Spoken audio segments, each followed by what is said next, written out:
Telangana police ने नए फौजदारी खवानीन के लागू होने के बाद रियासत में अपोजिशन के एक रुकनी असेंबली के खिलाफ पहला केस बुक किया है।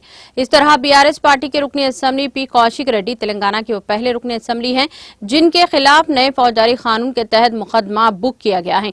करीमनगर पुलिस ने हुजराबाद के बीआरएस रुकनी असेंबली पी कौशिक रेड्डी के खिलाफ मामला दर्ज कर लिया। यह मुकदमा फराइज से अहदेदारों को रोकने पर दर्ज किया गया।